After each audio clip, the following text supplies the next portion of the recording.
Boa noite, pessoal. Começa agora mais um Léo Estopa ao vivo. Eu queria agradecer a participação de vocês. Eu estou aqui ainda colocando as coisas no lugar, hoje fazendo uma outra tentativa técnica, isso para ver se eu consigo resolver o problema da gravação local e resolver também o problema da gravação da reprise. É todo um monte de coisas que vão acontecendo aos poucos aqui e a gente tem que lidar com todas essas situações. Eu queria agradecer vocês pela participação de todos vocês aqui, lembrando que essa transmissão aqui ela é feita a duas mãos, o que significa que eu tenho que operar o computador que grava, o computador que grava a reprise, o computador que corta, e por isso às vezes eu tomo um pouco de couro. Queria pedir vocês para compartilharem, para a gente aumentar o alcance. E já queria aqui agradecer Cláudia Cristina Petista pelo primeiro comentário da noite, mas antes eu vou fazer aquele pedido para que vocês compartilhem aí no WhatsApp, no Twitter, e eu gostaria de lembrar você que está aí pelo Facebook, que essa transmissão ela está no Facebook também, mas com menor qualidade. A qualidade maior está aqui no YouTube. É muito importante que você venha participar com a gente aqui no YouTube. Antes de ler os primeiros comentários, vou contar para vocês uma coisa que eu acabei de descobrir. E eu acabei de descobrir nesse segundo mesmo. Quando eu saí, fui lá buscar um copo para poder beber alguma coisa durante o programa. E a minha sogra olhou para mim e falou: "Ué, você virou pro lado do mito?" Aí eu falei: "Não, por quê?" É por causa do vídeo que eu fiz a sátira sobre a questão dos médicos cubanos. E aquele vídeo realmente parece que algumas pessoas não entenderam que é sátira. E as pessoas acabam lendo o título lá: "Vamos ajudar o mito a resolver o problema dos médicos cubanos", e imaginam que eu tenha virado para o lado do mito, mas eu não virei para o lado do mito. Eu faço exatamente um convite para que o mito resolva o problema. Se o problema dele é com as condições humanitárias dos médicos cubanos, que ele dê para os médicos cubanos cidadania brasileira, revalidação de diploma.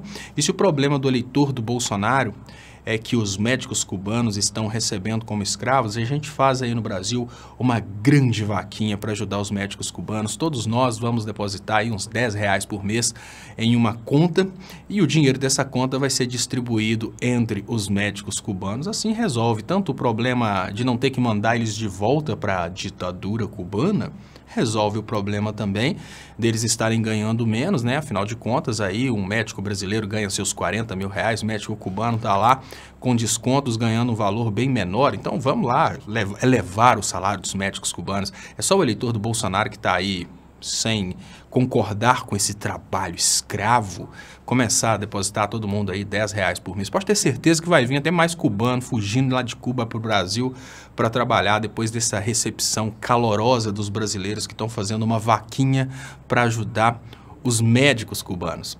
Deixa eu agradecer então aqui os primeiros comentários da noite. Eu falei que eu ia fazer essa introdução e já ia trazer os comentários.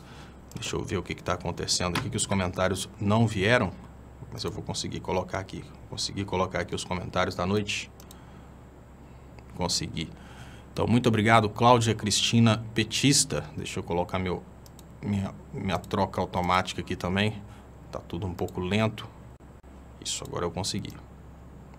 A Cláudia Cristina Petista fala: "Estou quase me atracando com os bolsominions na rua, de malas prontas para ir embora do meu estado, voltando para Bahia."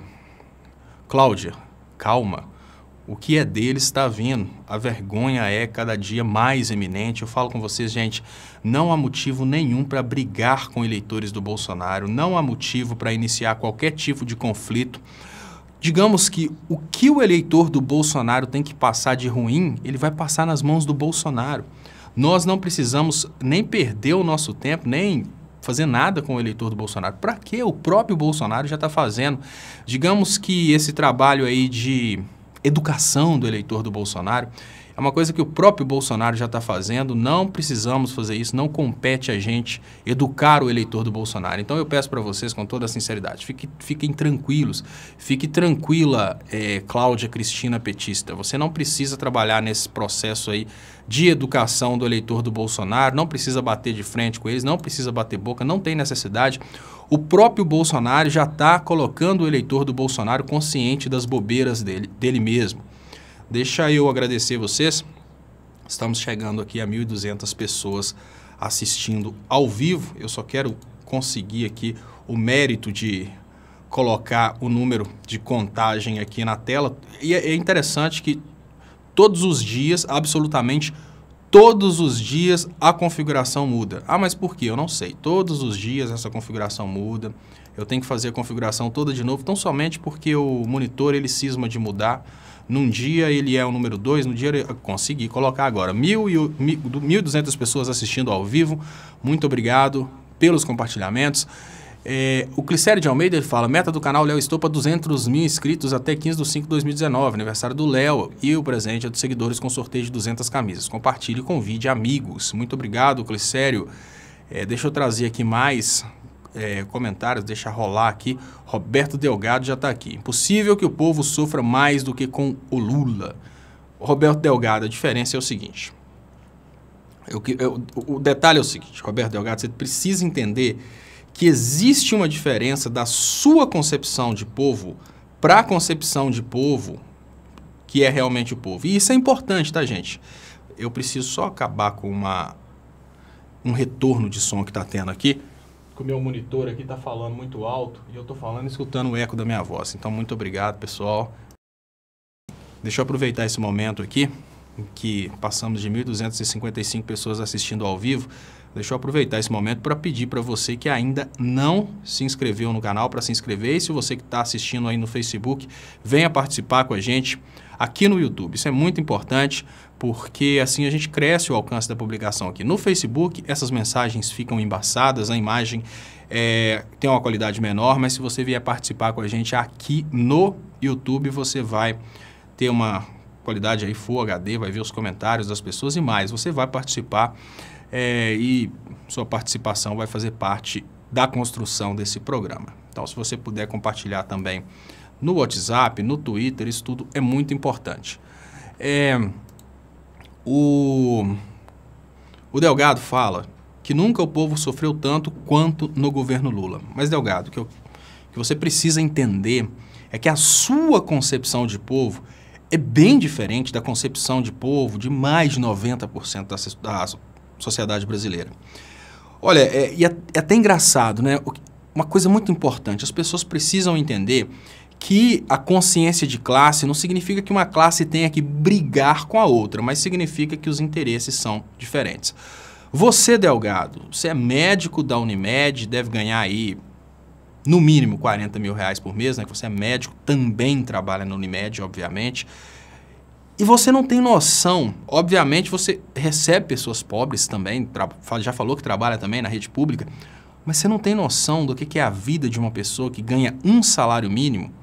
Um salário mínimo que na época do Fernando Henrique, convertido para dólares, eram 75 dólares, e durante o governo Lula virou 300 dólares. Então, é muito complicado quando uma pessoa classe média alta chega e fala que o povo não sofreu tanto quanto no governo Lula, como se o Brasil tivesse começado no governo Lula, né? Porque, afinal de contas, antes do governo Lula, tinha o governo Fernando Henrique, que matava 300 crianças de fome por dia. Então, falar que o povo nunca sofreu tanto quanto no governo Lula, você está falando do seu universo, talvez. Com o negócio do governo Lula ter investido em mais universidades, talvez isso possa ter trazido uma concorrência que possa ter te revoltado, mais ou menos assim. Você sofreu, por quê? Porque foi durante o governo Lula e Dilma que vieram mais médicos, durante o governo Lula e Dilma eles aumentaram a quantidade de universidades de medicina, isso acabou tirando um pouco do trono dos médicos. E aquela expectativa de que a medicina seria um cargo hereditário, você sabe muito bem do que eu estou falando. No Brasil é assim, a medicina é um cargo como se fosse uma monarquia, é um cargo para filho de médico. Esse tipo de expectativa, porque foi frustrada durante o governo Lula e Dilma, pode ter trazido para você, como médico, essa percepção de que o povo sofreu, mas não é o povo que sofreu. O povo brasileiro não é composto de 100% de médicos. O povo brasileiro é composto de uma maioria pobre. Então, no momento em que você sofreu a concorrência de novos médicos, no momento em que você sofreu essa desestabilidade da monarquia na medicina, e você começou a pensar, peraí, agora o meu filho tem que concorrer com o filho de pobre que também pode fazer medicina. Você sofreu com isso, não o povo.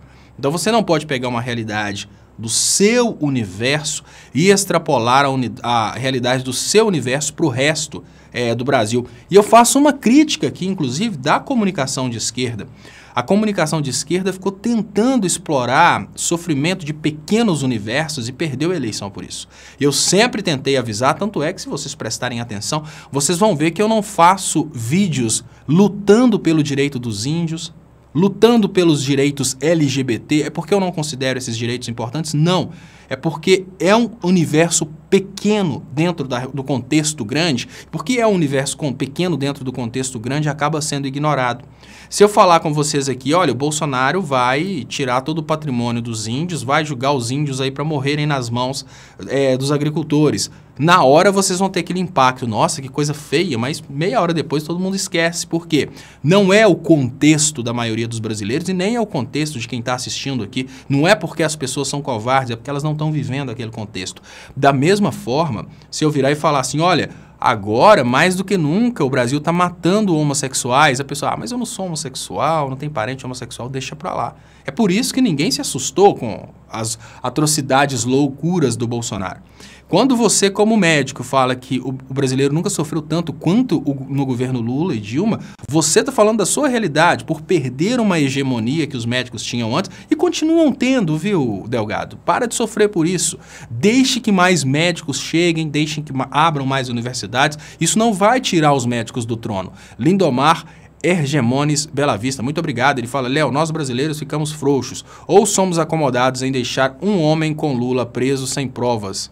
Deixar um homem como Lula preso. Ficamos acomodados, ficamos extremamente vazios. Extremamente vazios. Por quê? Porque o brasileiro virou as costas para o Lula, tá? E nesse momento, eu falo uma coisa importante. No momento que nós viramos as costas para o Lula, nós fizemos uma coisa muito errada, porque nós estamos sinalizando para os próximos políticos que não vale a pena, sob hipótese alguma, trabalhar para os mais pobres. Veja bem, virar as costas para o Lula não significa tão somente, isso é importante, virar as costas para o Lula não significa tão somente deixar o Lula preso. Significa avisar para todos os demais políticos que toda vez que um governante governar para os mais pobres, ele vai ser preso. Duas coisas, tá? Toda vez que um governante governar para o mais pobre, ele vai ser preso e mais. Se ele for preso, o povo não está nem aí. Isso significa que os próximos governantes, obviamente, não vão governar para os mais pobres. Isso é sério.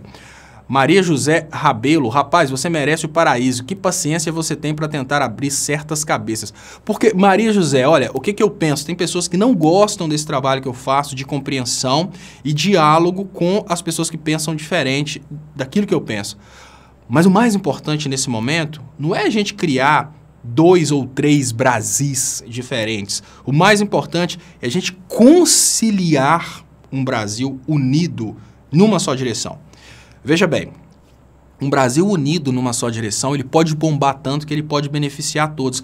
Não existe conflito de classes melhor do que aquele conflito que gera prosperidade para todos. Imagina o seguinte, no momento em que se estabelece um conflito de classes, a classe trabalhadora acaba brigando com a classe capitalista, dona dos fatores de produção, e aqui eu não estou falando que a classe trabalhadora tem que derrubar o capitalismo e colocar socialismo, não, tá, gente? Isso é uma ignorância trazida pelo MBL para desmobilizar essa luta de classes, que não é uma luta de que os trabalhadores precisam destruir o capitalista e o capitalista precisa destruir o trabalhador. A coisa é muito simples, pensa o seguinte, olha, o capitalista é aquele que procura lucro.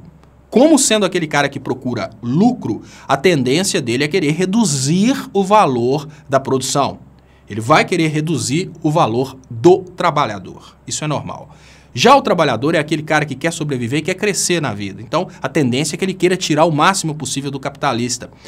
Esse conflito quando esse conflito atende as duas classes, ele acaba fazendo o Brasil crescer. Porque o trabalhador ganhando mais, ele compra mais no mercado e o capitalista acaba vendendo mais no mercado. Então, esse conflito de classes, ele é bem-vindo. É uma coisa que acaba ajudando. Então, Se a gente não consegue trazer para o diálogo a importância de um conflito que seja um conflito com a finalidade do bem do Brasil, a gente não está sendo inteligente. Seremos inteligentes no momento em que nós conseguirmos mostrar até mesmo para o cara que vota no Bolsonaro que a atitude dele não foi interessante sobre um aspecto sistêmico. Por mais que a gente possa pensar individualmente, nós somos um Brasil. E se esse Brasil se ferra para todos. Eu não torço pelo fracasso do governo Bolsonaro, eu estou dentro do mesmo Brasil. Eu torço para que o Bolsonaro se conscientize das loucuras que ele quer fazer e que ele respeite as pessoas. Muito obrigado, Roberto Delgado. Toda vez que um governante ladrão for preso, o povo aplaudirá. O problema é que o Temer não vai ser preso por causa do Bolsonaro. O Aécio nunca vai ser preso porque ele tem um conluio com o Poder Judiciário.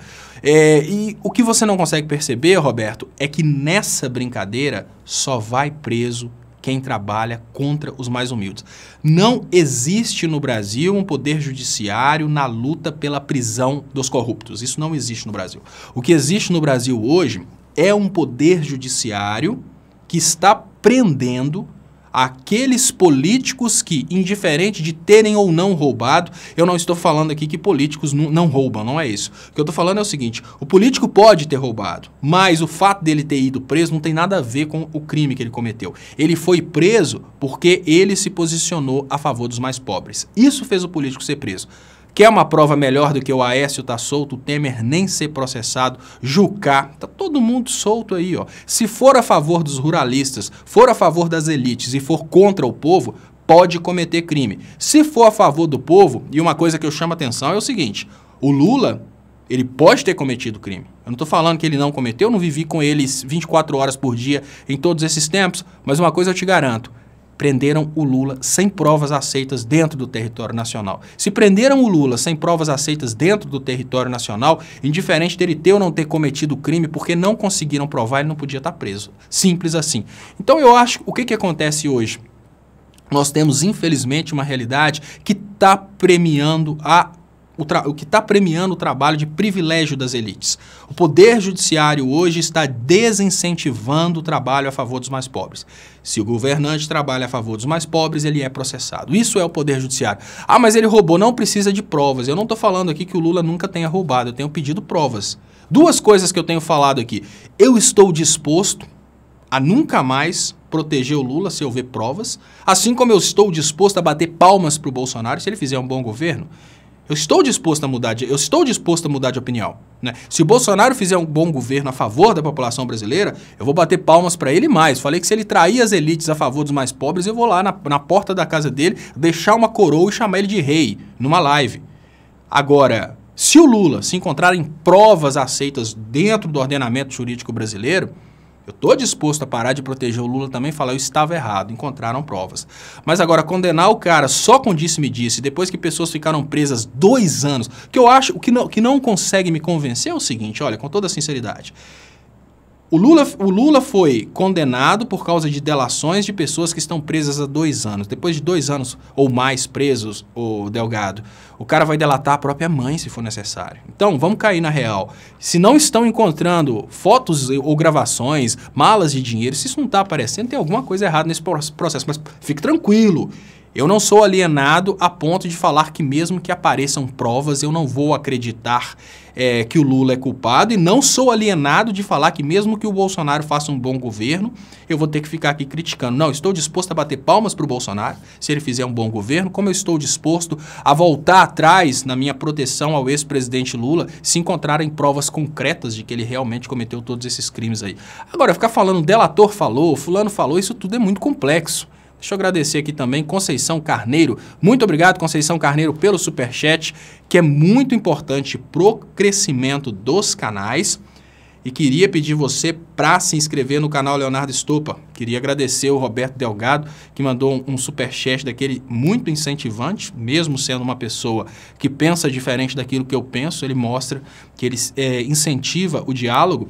E queria pedir também para as pessoas que estão aí no Facebook para virem participar com a gente Aqui no YouTube. Isso é muito importante porque aqui no YouTube a gente consegue privilegiar o diálogo. Você vai participar também de um bate-papo com as pessoas que estão participando aqui. Você vai guiar o caminho desse programa. Então venha do Face para o YouTube. Isso é muito importante. Para chegar aqui é fácil porque a descrição do vídeo tem aqui o link para você participar. Roberto Delgado fala: o dinheiro roubado para Cuba poderia ter sido usado para melhorar as condições técnicas dos nossos hospitais. Tenho que atender pacientes de graça por pena. Agora eu já falo com toda a sinceridade. Agora eu te dou os parabéns. Agora eu te falo, você vai me desculpar, mas você é de esquerda. E eu tenho falado uma coisa, eu quero fazer uma crítica aqui, tá? Como a direita tem sido de esquerda. Como a direita tem sido de esquerda. Parece uma brincadeira, mas eu vi o Bolsonaro fazendo um convite para que as pessoas acompanhem os seus youtubers. Por mais que seus youtubers falem bobeira, a gente vê que existe uma família de comunicação no Bolsonaro, e o Bolsonaro vem com a mesma família de comunicadores apoiando, incentivando e ajudando há muito tempo. Aí eu falo, como que a direita tem sido de esquerda? E eu te falo, olha, bem-vindo à esquerda. Você acaba de falar que você atende pacientes de graça por coração, você é uma pessoa boa. Nossas faculdades públicas do PT são agora um lixo. Sou filho de operário. Meus 2 filhos não foram induzidos a serem médicos. O que eu quero dizer, Roberto, é que eles teriam condição se quisessem, tá? Deixa eu só agradecer Conceição Carneiro, deixa eu trazer esse novo seu aqui. Roberto Delgado, você se esqueceu do Dirceu. O STF foi composto pelo PT, 2,5 milhões do Luiz Cláudio. Não, eu não estou falando com você a questão do Dirceu, eu volto a falar, você é filho de operário. É para evitar que filhos de operários se tornem médicos que o Poder Judiciário está perseguindo o PT. Eu estaria disposto a aplaudir o Poder Judiciário se ele não fosse parcial. O problema do Poder Judiciário no Brasil hoje, Roberto, é que ele só quer processar o PT. O Poder Judiciário... E nem é o PT, não. Muito obrigado, Carol Nascimento, pelo superchat também.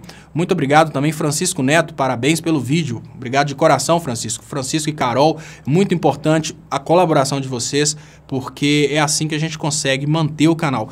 Roberto, olha, qual que é o problema do Poder Judiciário hoje? Eu estaria disposto a aplaudir o Poder Judiciário brasileiro se houvesse um trabalho no Poder Judiciário para combater a corrupção, mas não é. O Poder Judiciário hoje é um poder judiciário classista. A finalidade dele é tão somente evitar que políticos queiram colocar o pobre no orçamento. Você sabe muito bem o que eu estou querendo dizer. Colocar o pobre no orçamento é, por exemplo, o que você está pedindo.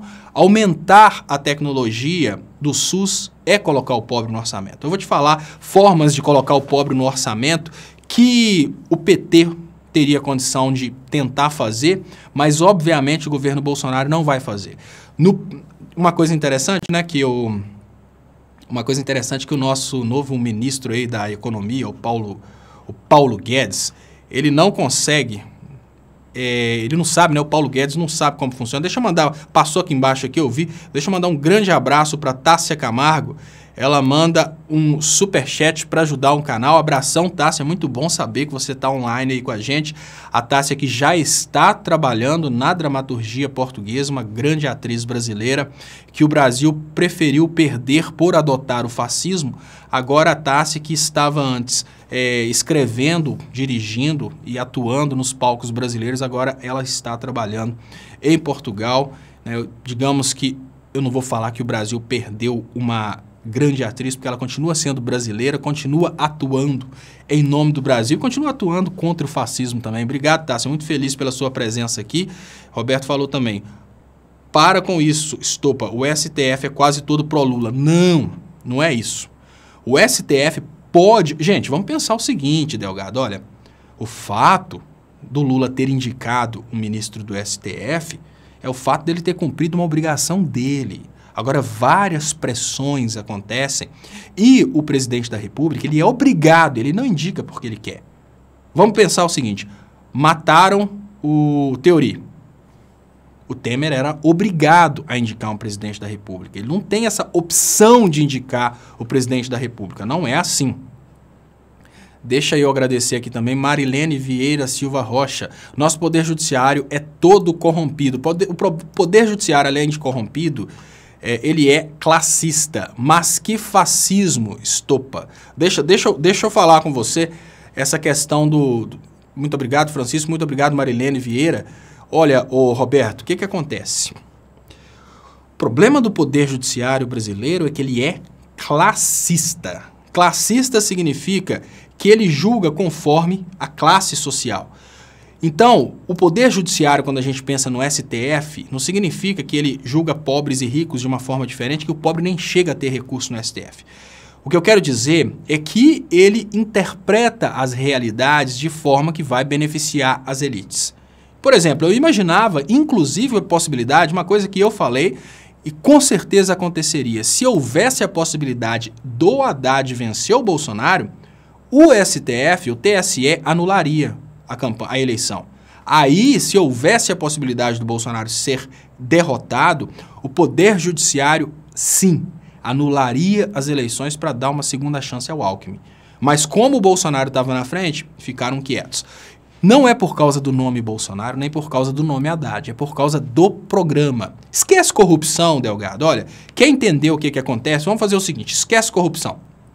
Vamos pensar o seguinte. Nós vamos fazer uma análise de duas opções. Nós vamos fazer uma análise de duas opções. São dois seres humanos.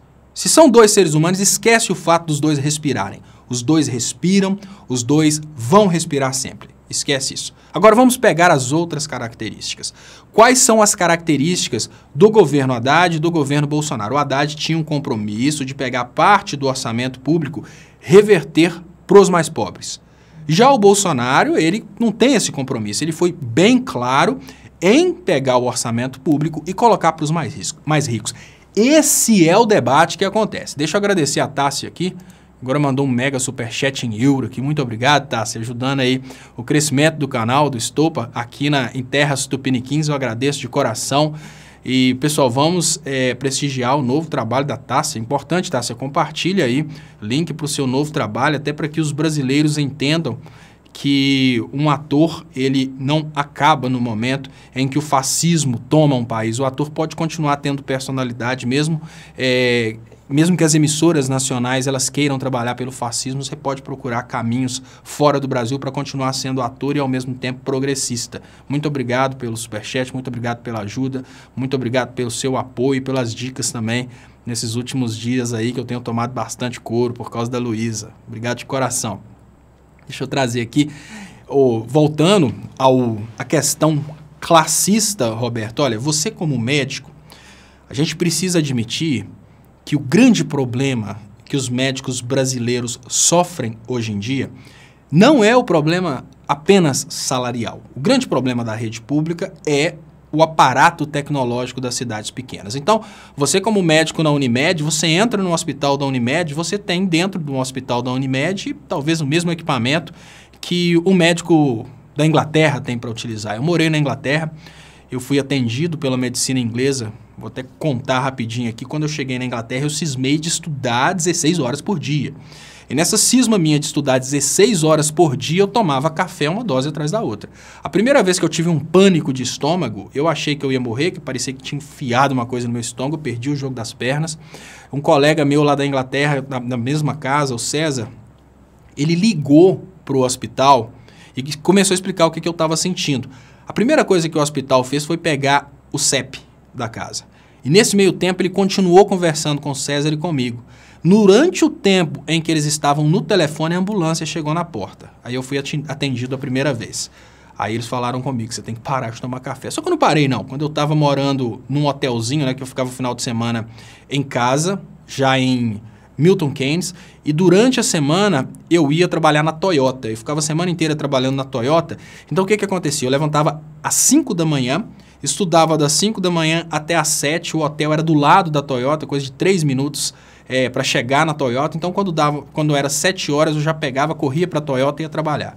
Ali eu trabalhava até 7 da noite, largava às 7 da noite, já chegava, sentava, começava a estudar e ali ia até meia-noite. Então nesse pânico eu tive nessa luta eu tive mais um pânico de estômago. Mais uma vez eu fui atendido pela medicina inglesa. Durante essas 2 vezes que eu fui atendido eu fiquei impressionado. Olha, A ambulância já é por si só um hospital móvel de altíssimo nível, uma coisa que você olha e fala, gente, que coisa absurda, toda aquela tecnologia, você vai ser atendido em casa por 2 médicos, 2 enfermeiros e o motorista é o motorista, ele não faz outra função, é uma coisa impressionante. Quando eu entrei no hospital, na primeira vez foi uma coisa muito rápida, muito tranquila, eu voltei para casa e tal. Na segunda vez eu estava preocupado, tá com algum problema de pressão, alguma coisa pior assim. Aí eles fizeram uma bateria de exames. Eu fiquei impressionado como que é a alta tecnologia de um hospital público da Inglaterra. Fiquei impressionado. Falei, gente, precisamos de uma coisa dessa no Brasil. Você como médico, você sabe a importância disso. Eu sou engenheiro, eu sei a importância da instrumentação. Muitas vezes você quer detectar um problema, se você não tem um instrumento adequado, você não vai detectar o problema. E aí voltando à questão brasileira, por que é importante eu falar dessa questão brasileira e falar tanto assim dessa questão de instrumentação? Eu sei qual que é o grande problema da medicina brasileira pública. O grande problema nem é necessariamente o médico, é o que o médico vai ter para trabalhar. Aí pega o Roberto Delgado e fala com o Roberto Delgado, Delgado, você vai ter que ir trabalhar lá no Amazônia para atender tribo indígena. Aí você vai chegar, vai ter que atender praticamente com nada, você não vai ter essa ambulância inglesa, você não vai ter um hospital dotado dos equipamentos de última geração. Na Unimed você tem tudo isso. E aí vamos pensar, por que eu te falo que parece que o governo Bolsonaro seria melhor para essa circunstância, mas no fundo é o contrário. Pensa o seguinte. Imagine você que para atacar esse problema da medicina pública do Brasil, o governo Bolsonaro teria 2 opções. A primeira opção seria socar dinheiro no orçamento da saúde para comprar todos esses equipamentos. Nós temos um problema sério no Brasil. O Bolsonaro pode ser o cara mais honesto do mundo, não estou falando isso, tá, gente? É porque ele se vende dessa forma, né? Inclusive tem a musiquinha do Sérgio Moro que fala que ele é justo, honesto, um juiz imparcial. Não sei se precisa repetir que o cara é um juiz imparcial, mas o Bolsonaro se vende como honesto. Suponhamos que o Bolsonaro fosse o cara mais honesto do mundo, aí ele conseguisse fazer aí o orçamento. É muito difícil porque o responsável pelo orçamento do Bolsonaro nem sabe que existe a lei orçamentária anual, né, que é o Paulo Guedes. Por incrível que pareça, quem é dessa área de administração pública e direito sabe o que eu estou falando. O governo ele precisa fazer uma proposta orçamentária para um horizonte de 4 anos, que é o plano plurianual, mas ele faz também a proposta orçamentária anual. Paulo Guedes nem sabe o que é isso. Muito estranho, mas enfim. Nessa proposta orçamentária, Roberto, ele pega lá, né, na proposta orçamentária anual, ele vai pegar o dinheiro que ele tem disponível e vai direcionar uma certa parte para a saúde. Aí entra o grande problema do Brasil. Quando um cara pega e tira o dinheiro, por exemplo, da construção de rodovias e coloca esse orçamento na saúde pública, ele caça briga com a elite. E é muito fácil saber por quê, tá, Roberto? Olha o seguinte, quando o cara tira o dinheiro de uma rodovia, deixa eu entrar nessa parte daqui a pouquinho, deixa eu agradecer mais uma vez a Tássia Camargo, obrigado de coração, deixa eu agradecer o Flávio de Souza, Léo Stoppa, ninguém pode fazer nada com relação ao ex-presidente Lula, isso vai ficar assim, Lula sendo mantido preso como criminoso, isso é triste. Flávio de Souza, primeiro a gente precisa conscientizar a sociedade brasileira que o Lula está preso para que os interesses das elites sejam cumpridos e para que uma mensagem seja enviada para os políticos brasileiros. Depois que o povo entender isso, a gente pode até ter um processo revolucionário, mas numa situação em que a população elegeu o Bolsonaro com 10 milhões de votos a mais, pode ter certeza que a gente não tem força para fazer nada. Nós estamos pequenos e frágeis no Brasil. Tá bem difícil. Dada Quixaibeira, o STF é pai e mãe do golpe. Desde o famigerado mensalão que a corte arma um cerco contra o PT. O judiciário se aliou com a imprensa e a elite alivia para os outros e condena quem mais fez pelo país. Exatamente, Dada Quixabeira, muito obrigado pelo superchat. É exatamente isso que eu estou falando. Não se trata de um poder judiciário que persegue o crime. Trata-se de um poder judiciário que persegue os políticos que colocam o pobre no orçamento. Isso eu acho super interessante, esse texto seu, Roberto, porque esse texto dá para explicar muito bem. Você imagina o seguinte, imagina o Bolsonaro hoje. Bolsonaro fez aí uma super proposta, Bolsonaro trabalhou aí uma super proposta de resolver todos os problemas. Se ele for aplicar uma política nacionalista, o que ele vai fazer?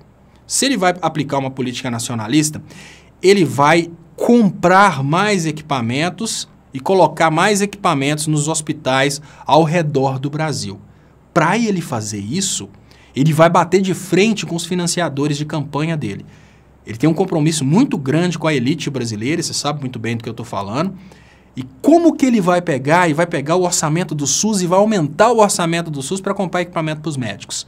Para ele colocar médicos brasileiros ganhando mais nas cidades do interior, e você sabe muito bem que você soma o tanto que você ganha no SUS com o tanto que você ganha na Unimed, com o tanto que você ganha na sua clínica, né? Para quem não sabe, pessoal, eu estou falando aqui com um médico brasileiro, Roberto Delgado, que inclusive, eu até estou discutindo com ele aqui uma coisa muito interessante. Ele é anti-Lula, mas ele é de esquerda. Porque ele falou aqui que, inclusive, já teve que atender paciente de graça. Um médico de direita jamais atenderia paciente de graça. Ia cruzar os braços e esperar o paciente morrer para ver se a família chegava desesperada aí com o dinheiro e falava, não, tá aqui o dinheiro. Mas, enfim, aí o que eu digo? Olha como que é incompatível os médicos brasileiros imaginarem que o Bolsonaro vai solucionar o problema da medicina nas cidades pequenas. Ele teria que bater de frente com o projeto de orçamento exigido pelas elites. Aí como que funciona? Imagina que tem todo o pote do dinheiro público. O pote do dinheiro público, ele é disputado pelos mais pobres e pelos mais ricos. Os mais ricos querem determinados benefícios. Por exemplo, vamos pensar, o dono da Havan apoiou o Bolsonaro. Agora o dono da Havan vai pressionar o Bolsonaro para construir uma rodovia até a fazenda dele, uma rodovia asfaltada. Então aí, quando o Bolsonaro pega o dinheiro público e coloca no SUS para comprar equipamento para os médicos e para pagar mais aos médicos, ele briga com o dono da Havan. Nessa brincadeira de construir uma rodovia para o dono da Havan, ele está ao mesmo tempo pagando uma dívida com o dono da Havan e com o dono também da empreiteira, porque essa rodovia não vai ser construída por trabalhadores públicos, vai ser construída por uma empreiteira terceirizada. Então é assim que funciona esse serviço público, assim que funciona essa questão orçamentária, tem um limite de recurso. Qual que é o problema do PT e por que a justiça persegue tanto o PT? A justiça persegue o PT exatamente porque o PT fez isso que eu te falei que o Bolsonaro não vai fazer. Ele desafiou o dono da Havan falando que não vai construir a rodovia para o dono da Havan, ele desafiou o dono da empreiteira falando que não, um bocado do dinheiro pode ir para a empreiteira, mas uma parte vai para a saúde pública. E olha que interessante, o dinheiro que vai para você, Roberto Delgado, pelo SUS, ele é uma pequena fração do orçamento do SUS.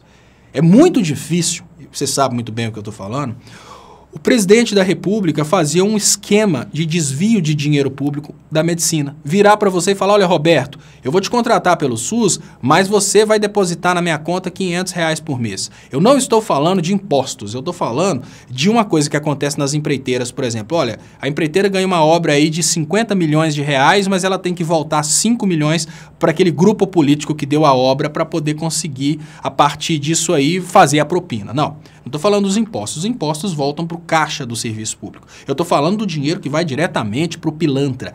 Na saúde e na educação é bem difícil disso acontecer. Pode acontecer sim na compra de equipamentos. É exatamente por isso que a compra de equipamentos foi sacrificada durante o governo do PT. O governo do PT, na verdade, ele criou formas de diminuir as possibilidades de corrupção. Só que a mídia focou tanto no PT que ela criou uma ideia de que o PT criou formas de se corromper. A melhor forma que tem de você aumentar a corrupção é diminuir o investimento na saúde e na educação, que é onde é bem mais difícil se corromper, e aumentar o investimento em atividades de empreiteiras. E aí eu falo com você, quer acabar com as possibilidades de corrupção? Coloca o investimento da saúde e da educação nas pessoas e não em equipamento. Por exemplo, vamos imaginar, você sabe muito bem que dentro do hospital tem a tal da máquina, não sou de direita, de esquerda ou de centro, sou o que é direito, exatamente. Você mostrou isso no momento que você falou que você já atendeu pessoas de graça. Roberto Porfírio, você acha que o Coiso vai governar ou será o Mourão? Eu acho que nenhum dos dois está Roberto Porfírio. Quem vai governar nesse governo agora são as elites.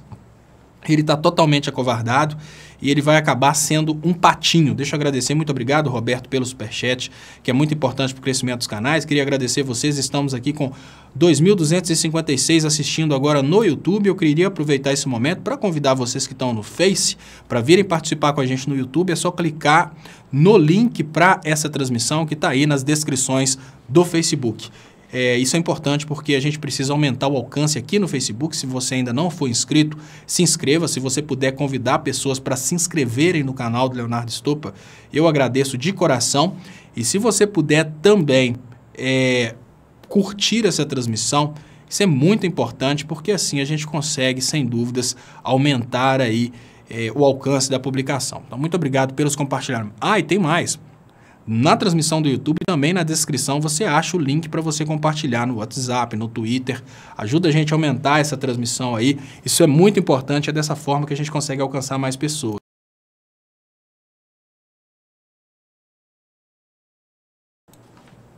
Deixa eu agradecer aqui. Chegou também o superchat do Jair da Silva. Muito obrigado, Jair da Silva, pela ajuda. Muito obrigado pelo superchat. Muito importante para o crescimento dos canais.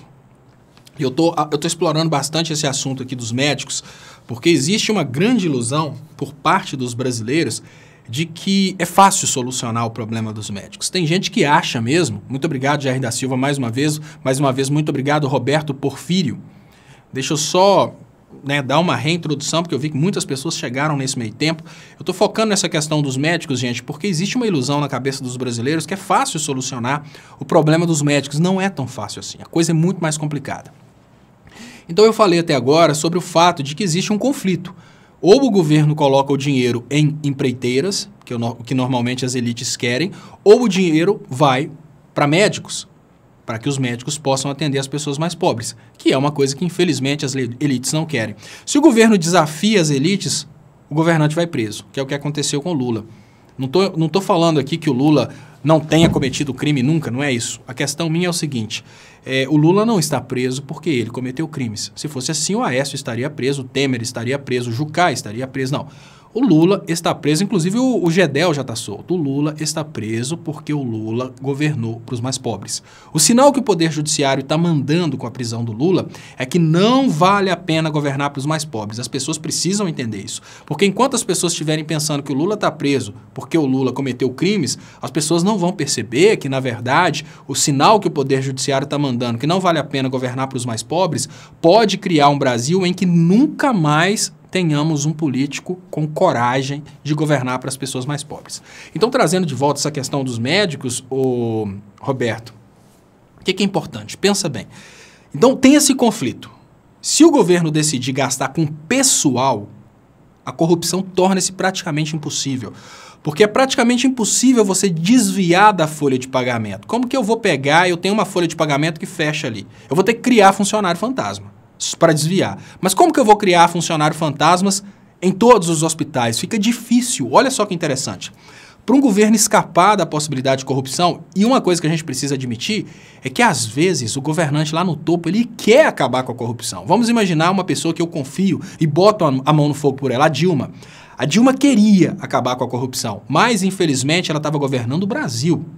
Governando o Brasil, é bem complicado você pegar lá do topo da pirâmide, criar uma situação para que o resto da pirâmide não se corrompa. Como que você cria situações para que o resto da pirâmide não se corrompa? Você começa a criar situações dentro das quais a corrupção torna-se praticamente impossível e inviável. Por exemplo, vamos imaginar que você tira o dinheiro do orçamento das empreiteiras. Vamos imaginar o seguinte, ó. Vamos imaginar que o presidente coloca uma parte do orçamento para ser gasta lá com obras.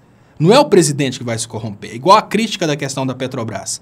Não é o presidente que está lá dentro da Petrobras. Ele está lá no topo. Tem uma galerinha dentro da Petrobras fazendo coisa errada. Não é o presidente que vai fazer um contrato com uma empreiteira para ele ter benefícios. Às vezes, é um cara que está lá na ponta, que já está fazendo lá um conchavo lá com o dono da empreiteira para fazer uma fraude numa licitação. Às vezes, o presidente quer fazer direito. Então, o que um presidente pode fazer para diminuir a possibilidade de corrupção? Ele cria uma situação em que a maioria do orçamento vai para pessoas. Por quê? Pessoas têm conta bancária, pessoas têm CPF, pessoa tem folha de pagamento. É muito difícil um presidente que coloca um orçamento muito grande nos professores e nos médicos ser trapaceado pela sua equipe. Isso porque, olha só, se uma pessoa que trabalha no governo federal quiser puxar parte do dinheiro dos mais médicos, ele vai ter que criar um médico. Olha só, o que o cara vai ter que fazer?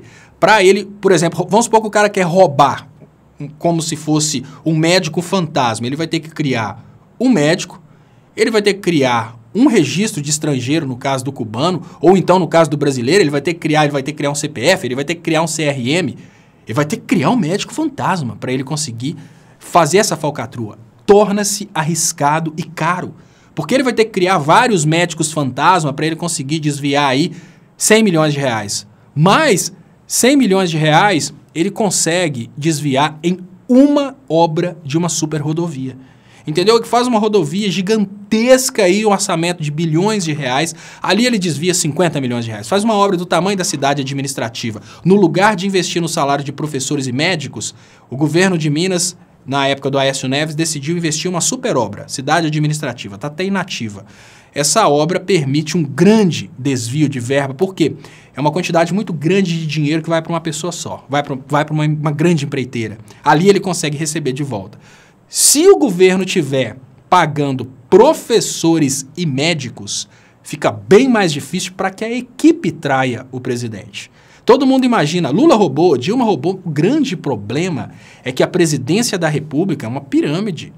Por mais que o Lula esteja na ponta, a Dilma esteja na ponta, é impossível que o presidente consiga vistoriar tudo. O que ele pode fazer para evitar que a corrupção comece a corroer os programas sociais, criando dificuldades? Por exemplo, ele cria dificuldade para que as pessoas consigam acessar o Bolsa Família, cria dificuldade para que as pessoas consigam desviar o dinheiro dos mais médicos, cria dificuldade para que as pessoas consigam desviar o dinheiro, por exemplo, da educação. E aí entra um grande problema. Deixa eu agradecer B2 Brian AV, deve ser B2 Brian AV, Lula livre. O que pensar do Ciro? De confiança, parabéns pelo seu trabalho. Muito obrigado, Brian AV. Tá bem difícil falar sobre o Ciro, porque o Ciro seguiu a onda de vários políticos que queriam ver o Brasil sendo educado pelo Bolsonaro, mas no momento que ele fez isso, ele acabou traindo a confiança de muitas pessoas que esperavam ele na trincheira com o Haddad. Mas eu não sei também se o Ciro deveria e se era obrigação dele estar na trincheira com o Haddad. Então, eu acho muito difícil falar do Ciro nesse momento. Andy, Léo, embora eu tenha críticas da sua forma de pensar, assisto sua live sempre que posso, porque você tem sim alguns lampejos geniais. Dia 14 e 17 você deu show. Cara, parabéns. Universidade que Lula abriu aqui não tá a todo vapor. Lula livre. Muito obrigado, Andy. Eu quero até ver dia 14 e dia 17 o que eu fiz aí, porque você falou que eu dei show. Eu fiquei até curioso. Muito obrigado, Andy, pela colaboração. Muito obrigado de coração. Fernando Marques Pinto. Léo, falei com meu irmão ontem, morador dos Estados Unidos, que tem um grande amigo libanês. Esse amigo está muito bravo sobre a mudança de embaixada. Seus pais sofrem a guerra contra Israel. Imagine os governantes se isso acontecer. Fernando Marques Pinto, nós vamos perder amigos ao redor de todo mundo, tá? As pessoas acham que é só humilhar os árabes e fica por isso mesmo. Não. Nós não temos inimizades, somos nesse momento amigos de Israel e amigos dos árabes. Por que brigar com os árabes? A pergunta é muito simples. Qual a vantagem de brigar com os árabes? Pensa você o seguinte, você mora numa rua, você se dá bem com todos os vizinhos. Aí de uma hora para outra, dois vizinhos brigam entre si. Você é o João. A Maria e o José são vizinhos e eles estão brigando. A melhor coisa que você faz é tentar separar a briga ou não se envolver. Brigar com um, né? Entrar do lado de um ou do outro, você vai estar brigando com um, você vai estar perdendo a amizade. Não é vantagem sobre hipótese alguma, não acho que vale a pena não. Eu acho que nós deveríamos continuar neutros, porque isso é uma guerra que não nos diz respeito. Marilene Vireira da Silva Rocha. Léo, se o STF não libertar Lula dia 26, o que faremos? Ele vai correr risco de vida no governo do Coiso. O que fazer? Um cheiro na Luísa. Muito obrigado, Marilene Vieira Silva Rocha. Provavelmente você é prima minha, prima da Luísa, eu sou Rocha também, mas eu não sei o que fazer com toda sinceridade. Até a eleição, eu imaginava que o povo brasileiro tinha uma consciência classista, que é o que eu estou trabalhando nessa live, inclusive. Depois das eleições em que o Bolsonaro ganhou com uma grande folga, eu percebi que o Bolsonaro tem um apoio muito grande no Brasil. Eu acho que nesse momento a gente tem que trabalhar com inteligência, mostrando para o brasileiro que ele é brasileiro e mostrando para o pobre que ele é pobre. Enquanto a gente tiver brasileiro achando que é dos Estados Unidos e pobre achando que é rico, as coisas ficam bem difíceis. Então eu acho que nesse momento a gente tem que trabalhar essa consciência de classe. Então deixa eu agradecer, muito obrigado pessoal, Marilene pelo superchat, muito obrigado Fernando Marques Pinto, não podemos, sob hipótese alguma, abrir mão da amizade com os árabes, a gente não ganha nada brigando com eles. Muito obrigado, Andy, também. Eu quero até dar uma olhada aí nesse dia 14 e dia 17, o que aconteceu. Muito obrigado mesmo pelo incentivo. E voltando aqui, esse assunto eu acho muito importante, esse assunto aí das pessoas entenderem essa questão aí de como fica a situação do investimento dos médicos, tá? Como que fica a situação. Então, gente, só recapitulando, se o Bolsonaro investe nos médicos, ele briga com as elites. Se o Bolsonaro briga com as elites porque investiu nos médicos, as elites derrubam o Bolsonaro. Então a coisa está bem complexa. O que acontece nesse momento? O Bolsonaro tem uma outra opção, que é a opção liberal. Na opção liberal, o Bolsonaro não faria investimento público nos hospitais. Na opção liberal, o Bolsonaro utilizaria o dinheiro público para pagar para que hospitais particulares atendam as pessoas. A opção liberal é a opção mais linda no papel. A opção liberal é aquela coisa que quando você escuta, você fala, solucionou o problema. Olha só, deixa eu introduzir a opção liberal, e depois que eu introduzir a opção liberal, eu vou só ler os últimos superchats aqui, mas eu vou só introduzir. Imagina o seguinte, imagina que no lugar do governo mexer com toda essa máquina corrupta, e eu até falei uma coisa antes, tá? Importante. Dentro das opções, a gente tem uma situação em que se o governo deixar de investir no salário das pessoas para investir em máquinas, vai ter corrupção na venda das máquinas. Uma máquina que custaria 100 mil reais, ela vai chegar para o governo a 200 mil reais, porque 100 mil vão ficar na corrupção. Então, é bem melhor para evitar a corrupção, colocar o dinheiro nos trabalhadores e não colocar o dinheiro em máquinas. Isso é muito importante, evitar colocar o dinheiro em máquinas. Mas, nessa situação em que se o governo investir nos trabalhadores, a elite derruba o governo também não pode aumentar o orçamento para investir em máquinas, ele pode partir para a proposta liberal, que é a que eu vou falar com vocês aqui agora. Deixa eu agradecer aqui. Chegou o superchat do Antônio 3792. Interessante que a classe média estuda em escolas particulares boas, quando do vestibular ou Enem correm para as universidades públicas, né? Daí eles reclamam das cotas. Lula livre, você está num lugar onde você tem um governo extremamente social aí, na São Luís do Maranhão. Muito obrigado, Antônio 3792, pelo superchat.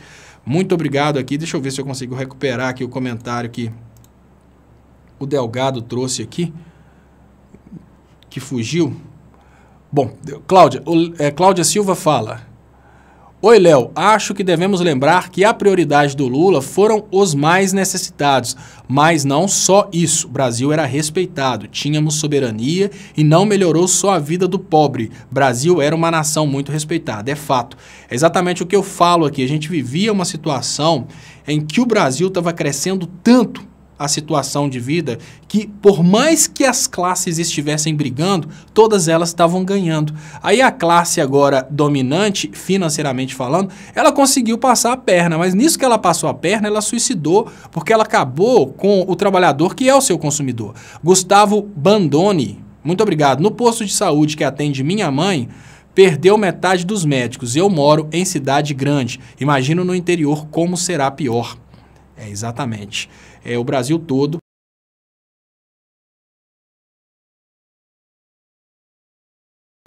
O Brasil todo está perdendo médicos e a gente sabe que isso vai acabar inflacionando o trabalho dos médicos. Muito obrigado, Cláudia. Muito obrigado, Tássia Camargo. Ela fala: adoro ler as pérolas dos seguidores do Bolsonaro aqui no seu canal. Por que será? Estão arrependendo aqui, vão ver o que vai ser a vida deles. Coitados.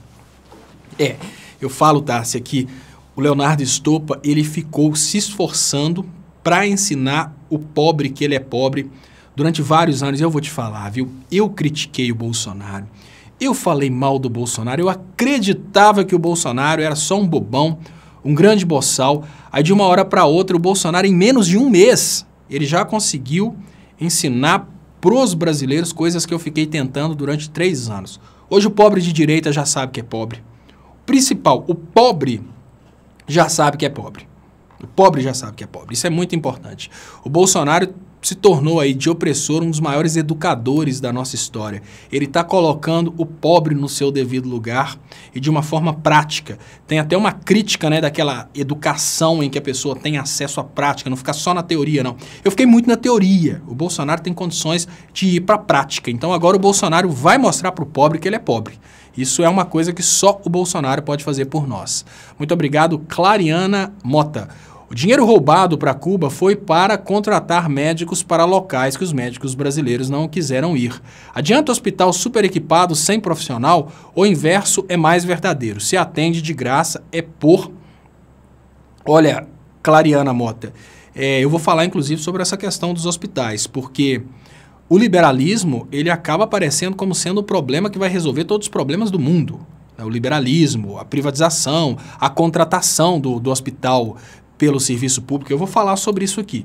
Jair da Silva. Léo, ajude na campanha um cartão de Natal para o nosso presidente. Vamos mandar 40 milhões de cartões para Curitiba. Jair da Silva. Hoje eu vi que o Brasil 247 já colocou alguma coisa relacionada à campanha. Eu vou também ver se eu crio aí uma vinhetinha para encerrar todos esses programas até o Natal, falando sobre esse cartão de Natal. Muito obrigado pela dica, Jair da Silva. Vou fazer aqui um videozinho para repetir todos os dias, porque é legal, é uma atitude legal.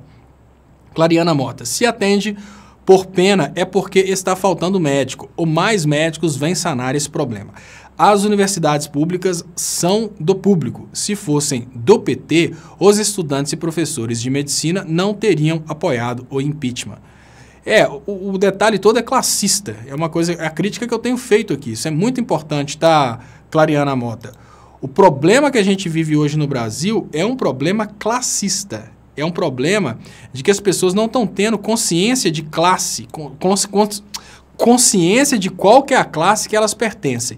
E por causa dessa falta de consciência de qual que é a classe que elas pertencem, elas acabam fazendo aí suicídios ideológicos. Isso não é inteligente, sob hipótese alguma, mas é o que a gente está vendo acontecer constantemente no Brasil. O médico, ele vem da pobreza e quando ele se torna médico, ele acaba abraçando uma realidade de médicos que às vezes vieram aí da extrema riqueza e ele esquece que ele está virando as costas para uma realidade dele. E é natural, né, gente, que as pessoas pensem, olha, beleza, eu subi a escada, agora que eu subi a escada, eu vou arrumar um jeito de dificultar para que os outros não me alcancem, que eu quero estar no topo. Isso é, infelizmente, a forma do Brasil pensar, que é a forma liberaloide de pensar. E quando eu estava falando com vocês sobre liberalismo, estava comentando a questão aqui, deixa eu só recapitular rapidinho. Então o Bolsonaro ele tem um problema sério hoje. Se ele tentar fazer o que os médicos brasileiros querem, que é aumentar a tecnologia no interior e aumentar o salário no interior, ele tem que aumentar o orçamento do SUS. Se ele aumentar o orçamento do SUS, ele briga com, por exemplo, o dono da Havan, que quer exatamente o contrário, que é que acabe com o orçamento do SUS. Aí o Bolsonaro pode lançar a mão a um outro recurso, que é o liberalismo. A proposta liberal é a coisa mais fantástica do mundo. Quando você ouve a proposta liberal, você pensa, gente, por que eu não pensei nisso antes? Quando você pensa na proposta liberal, você fala, solucionou todos os problemas do mundo. Deixa eu explicar para vocês que coisa maravilhosa que é o liberalismo. Olha, imaginem vocês o seguinte. Dentro do serviço público, existe um problema seríssimo que é a corrupção e a ineficiência. Isso a gente não pode negar. A corrupção porque o funcionário público ele está lá disposto a constantemente dar um jeitinho de tomar um por fora. É só o presidente? Não. O cara que trabalha numa unidade pública, que é responsável pela manutenção, na hora que ele vai trocar uma lâmpada, ele conversa com o seu Zé da mercearia e fala, olha, põe a nota um pouco mais alta aí e joga a diferença na minha, como é que fala? Na minha caderneta, né? Aí fala com o seu Zé da mercearia, ô seu Zé, se eu passar a comprar aqui, você me dá um desconto na minha caderneta? E o seu Zé, que é também corrupto, né? Corruptor ativo e o corruptor passivo, o seu Zé, que é também corrupto, fala, claro, manda para mim aí todas as compras do hospital que você trabalha, que eu coloco para você aqui 10% a mais nas compras e joga a diferença na sua caderneta. E daí vai, obviamente, até o topo da pirâmide, não é só o corruptor chefão. O serviço público, infelizmente, tem esse problema, e é um problema seríssimo. Aí eu vou trazer para vocês a solução mais maravilhosa do mundo, que é a solução do liberalismo. Imagina que no lugar do presidente criar um hospital com todo um sistema de corrupção, onde próteses de mama vão ser vendidas aí por médicos que apoiam fora Dilma, fora PT, onde vários problemas vão acontecer, ele vai falar o seguinte, olha, não vou montar um hospital e contratar funcionários públicos para ter problema não, vou acabar com a corrupção. Eu vou pegar um empreendedor que queira montar um hospital privado para ter lucro e vou pagar por atendimento. Olha que coisa perfeita. No lugar de fazer todo aquele penduricalho de emprego, todo aquele sistema de corrupção, o governo vai montar um hospital, vai contratar hospitais particulares para fazer os atendimentos. Acabou o problema. Imagina, por exemplo, na cidade de Belo Horizonte, um hospital, o dono da Unimed, que eu nem sei, né? Unimed é uma cooperativa, mas enfim, o dono da Unimed, vamos pensar assim, né? Já que o Zé Batata aqui de Contagem falava do dono da Petrobras, vamos pensar o dono da Unimed fala assim, quer saber? Agora que o governo está contratando aí, eu vou montar um hospital para atender as pessoas aí mais pobres e tal, e essas pessoas vão vir do SUS e o governo paga. Beleza, ele vai e faz aí esse esquema. E de uma hora para outra, o dono de uma outra empresa da Golden Cross, que eu acho que nem existe mais, não sei, não faço ideia, monta um outro hospital. Um vai concorrer com o outro pelos clientes do SUS. Vai ser uma eficiência tremenda, porque o cliente do SUS vai poder decidir se vai para um ou vai para outro, então eles vão lutar para ter uma extrema qualidade de atendimento. Isso vai dar uma confusão danada. Vai fazer com que a qualidade aumente, a corrupção diminua e eles vão lutar, inclusive, para conseguirem abaixar o preço. Olha como é que o liberalismo é bom. Aí beleza, né? Então aqui o hospital do dono da Unimed e o hospital do dono da Golden Cross prestando um serviço fantástico para os brasileiros, porque agora eles competem pelas fichinhas para atender os pacientes do SUS. Muitos problemas vão ser solucionados imediatamente com isso. Vários problemas. Entre eles o problema dos médicos que não atendem bem, porque agora não são mais clientes do... não é mais um hospital do SUS, agora são hospitais particulares que atendem o cliente do SUS de uma forma mais digna. Beleza, acabamos de solucionar aí um grande problema, mas aí eu pergunto para vocês, solucionamos em Belo Horizonte. E lá no Jiquiri, cidade da minha mãe, que me parece que tem 8 mil habitantes, será que um empresário, dono da Unimed, estaria disposto a construir um hospital gastando, sei lá, 30 milhões de reais para colocar um hospital em Jiquiri? E será que se o dono da Unimed colocasse, o dono da Golden Cross também colocaria um hospital lá para disputar esse mercado de 8 mil pessoas? Não. O grande problema da privatização de setores estratégicos está aí. Nós não somos uma grande empresa com o destino de ter lucro. Nós somos um país que tem que atender todos os brasileiros. E tem lugares onde até mesmo uma empresa privada daria prejuízo. Tem lugares onde a agência dos Correios dá prejuízo, porque ela está lá por uma função social, para ajudar a desenvolver aquele lugar. Aquele lugar ainda não é desenvolvido, ele precisa se desenvolver. Tem lugares onde nenhum empresário colocaria um hospital. Nesses lugares onde nenhum empresário investiria num hospital, nesses lugares onde nenhum médico está querendo realmente ir, nesses lugares onde é praticamente impossível sonhar em ter uma máquina lá de tomografia computadorizada, o SUS precisa atender pessoas. E é aí que pequenos postos de saúde, né, pequenas unidades de saúde, acabam recebendo médicos cubanos e ali você não tem equipamento de última geração, mas você tem uma condição mínima de atendimento. É praticamente impossível, Roberto, imaginar que exista uma solução mais eficiente que esse programa Mais Médicos para atender esses lugares onde nenhum empresário colocaria dinheiro, o governo jamais teria condições de aumentar a tecnologia dos hospitais desses lugares e pode ter certeza, médicos brasileiros jamais abririam mão de trabalhar nas capitais, onde eles podem ter consultório e trabalhar para hospitais privados para ficarem confinados nesses lugares. E não adianta sonhar que a gente vai ter um aumento no salário dos médicos para compensar isso. Não dá. Não dá para você aumentar o salário dos médicos, aumentar o orçamento público e estourar o orçamento público. Então, não existe hoje no Brasil uma solução para substituir o programa Mais Médicos, em especial substituir os médicos cubanos.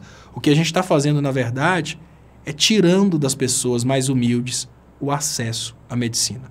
Não vai ser substituído pelos médicos brasileiros. O governo brasileiro não tem condições de atender os requisitos que estão sendo colocados por vocês, médicos brasileiros. Então, o que vai acontecer? Na impossibilidade de se atender esses requisitos, o atendimento não vai acontecer. Muito obrigado, Conceição Carneiro, pelo superchat. Muito obrigado mais uma vez. Roberto Delgado fala: o SUS, que, segundo Lula, é similar ao da Inglaterra, é um antro de corrupção. Sim, sim. Nesse ponto, 2 pontos que eu concordo com você. É possível ter muita corrupção no SUS, principalmente no que diz respeito a mercadorias. Qual que é o grande problema da corrupção do SUS? A falta de denúncia. Você é médico, você está vendo que um determinado supervisor do hospital está vendendo prótese de silicone, você prefere falar, quer saber de uma coisa? Mesmo que você não esteja no meio da corrupção vendendo prótese junto, você fala, vou mexer com essa merda, não, para não dar problema. Então, você se omite. Ou seja, você está cometendo um crime por omissão. Você entendeu? O problema está na cultura do brasileiro. Todo esse problema de corrupção, ele está no Brasil. Então, olha, se a gente tira o SUS e sonha com a possibilidade de implementar ali esse esquema de hospitais privados para substituir o SUS, a gente, obviamente, não vai esperar que nenhum empresário seja louco de colocar um hospital dentro de uma localidade ali com 500 pessoas, ou seja, não vai atender. E a gente sabe que o SUS faz muito mais, né? É vigilância sanitária, é fiscalização, por exemplo, preventiva, tudo isso a gente sabe que acontece. Mas, enfim, a gente sabe que o SUS não vai ser substituído pela saúde privada, não tem possibilidade. Por quê? Os privados não vão querer atender nessas circunstâncias. Essas pessoas não podem ser desamparadas. Qual que é o problema maior da corrupção do Brasil? Omissão e conivência. A omissão das pessoas que estão vendo que a coisa errada está acontecendo, mas elas preferem não denunciar, porque já que sempre foi assim, que continue assim, e a conivência daqueles que acabam, tá tendo uma corrupção ali, o cara está ganhando, sei lá, 10 mil reais no desvio de medicamento, no desvio de uma prótese, no desvio de seja lá o que for. O cara que viu, no lugar dele denunciar, ele recebe 100 reais por fora para ficar calado. Aí eu te pergunto com toda a sinceridade, isso é o problema do presidente, é o problema do PT, não é o problema do Brasil. O grande problema é que o presidente do Brasil é um brasileiro. O grande problema está na gente. E enquanto o brasileiro não aprender, né, eu já até pensei como seria perfeito se a gente tivesse a lei da ratoeira, uma lei em que a pessoa que denunciasse todo tipo de corrupção fosse privilegiada. Por exemplo, imagina que você está no hospital, você viu o diretor do hospital fazer lá uma pilantragem. Você denuncia, apresenta provas, obviamente apresentando provas, não denúncia do tipo da Operação Lava Jato contra o Lula. Você denuncia, apresenta provas, a partir do momento que você denuncia, apresenta provas, o cara vai processado e você ganha aí um bônus por isso. Dessa forma, o bônus ia te incentivar muito mais a denunciar do que a beirada que eles vão te passar para ficar calado. A cultura do brasileiro é de corrupção. Essa cultura de corrupção não é de um governo, não é do PT, não é do PSDB, não é do Bolsonaro, não. Essa cultura está no sangue do brasileiro. Então, esse problema sério de corrupção que acontece dentro do sistema de saúde brasileiro, ele precisa ser atacado através de uma mudança cultural, incentivando aí denúncias, né, incentivando que as pessoas que cometem essas corrupções dentro da saúde pública sejam presas. Sonhar que a gente vai substituir a saúde pública, substituir o SUS, simplesmente colocando hospitais privados, a gente resolve na capital. Não é impossível. Na capital, lá em São Paulo, o Dória pode fazer o corujão da saúde. É possível fazer isso. Agora, eu pergunto para você, e no resto do Brasil? Você acha mesmo que um empresário vai montar um hospital numa localidade de 5 mil pessoas? Não, não vai. Não vai porque não vai dar lucro. Aí que entra o governo financiando áreas que são estratégicas. É muito importante que as pessoas consigam entender a importância, né, do governo investindo em coisas que são de base. E agora essa questão que o SUS é similar ao da Inglaterra, eu posso dizer que sim, mas sem dinheiro. É exatamente uma cópia, mas sem dinheiro e sem, digamos que, os escrúpulos dos ingleses, né? Isso é que é o grande problema. Deixa eu trazer aqui o comentário do Fernando Marques Pinto. Ótima aula, os médicos que conheço são muito reacionários. Acho que a classe é bastante conservadora, que pena, não é compatível com a profissão. O mais desesperador, Fernando Marques Pinto, é o seguinte, quando um médico, no caso do Delgado, ele vem de família humilde, mas quando o médico vem de uma dinastia de médicos, ele se sente agredido quando ele vê que os pobres estão ascendendo a medicina. Isso não é só na medicina, não. Tem um grande amigo, né, um grande amigo e professor, né, não é meu professor oficial, mas é um grande professor, porque direto ele está me ensinando várias coisas relacionadas a direito. Ele conta para mim como que funciona esse esquema na advocacia. Aí ele conta para mim como é que são os malabarismos para que uma pessoa possa ser, por exemplo, o presidente da OAB. É um esquema completamente de dinastia. Então uma pessoa pode ser um bom advogado, ser extremamente ético, ser uma pessoa maravilhosa, mas pelo fato dele ter vindo de uma família humilde, ele vai ser boicotado e não vai conseguir ser o presidente da OAB. Por quê? Existe todo um esquema de dinastia. Aí você pergunta, peraí, eu vou perguntar para vocês uma coisa, eu faço direito à distância? Faço o direito à distância, olha que interessante. Eu faço direito à distância numa universidade americana. Ela é uma universidade americana de brasileiros. Eu faço direito brasileiro numa universidade americana, chama Ambra. Por que eu faço direito brasileiro numa universidade americana? Porque no território nacional não pode. Aí pergunta, mas por que o território nacional não pode? Porque os profissionais de direito dentro do Brasil querem evitar que o curso do direito fique mais barato. Não é porque é a distância. Para vocês terem uma ideia, o direito é a distância. Na atual conjuntura brasileira, todas as atividades do profissional de direito, com exceção da sustentação oral, todas as atividades são à distância. O cara vai fazer uma petição, é tribunal eletrônico.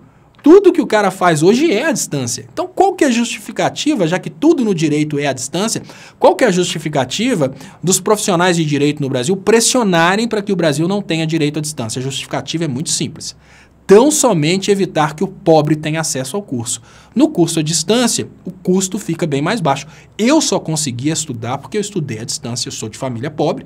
Tem vários cursos que eu fiz que seriam caríssimos se fossem feitos presenciais. Eu fiz 3 cursos de engenharia. Se eu tivesse que fazer presencial, eu teria que ter pago aí R$ 1.500 por mês em cada um. No entanto, eu fiz curso, teve um curso que eu fiz, os cursos de engenharia que eu fiz, produção e ambiental, eu pagava R$ 350 por mês. O conteúdo é o mesmo. Só que você não tem que tomar o espaço da universidade, tomar um professor exclusivamente para você e mais 30 alunos. Né? Porque tá ali as aulas, você assiste as aulas no YouTube, a universidade só tem que... Digamos que o único tempo que você toma da universidade é o tempo das avaliações, que você vai lá e faz as provas presenciais. Então, o que é o esquema? Aí, voltando. Por que o direito não deixa que as pessoas que se façam cursos à distância no Brasil? Para perpetuar a ideia de que o direito é para determinada classe social. O direito não é para pobre. Da mesma forma é a medicina. A medicina não é para pobre. Eu já também acho que é forçar demais a barra pensar em medicina à distância, né? Obviamente, talvez 60%, não sei, quem sabe falar isso é o Delgado, né? Se 60% do material é teórico, talvez esse material teórico possa ser estudado à distância, né? Eu estudei bastante coisa relacionada à saúde, matérias teóricas que eu fiz em engenharia de segurança do trabalho. Mas, obviamente, a medicina precisa de muita prática. A parte teórica podia ser à distância. Mas, mesmo que a parte teórica possa ser à distância, ela não vai ser à distância. Por quê? Porque senão vai baratear o curso. Se baratear o curso, o pobre pode fazer. Então, são esses conceitos, né?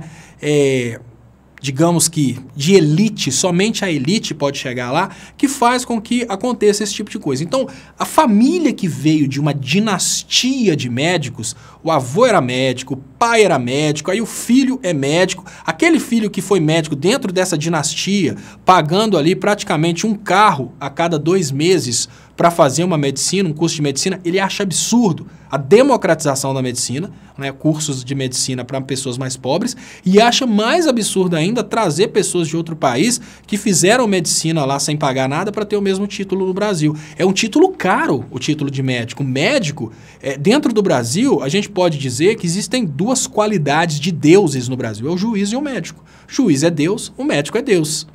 É bem complicado imaginar que a gente luta contra isso no momento em que a gente democratiza o acesso a um diploma de médico.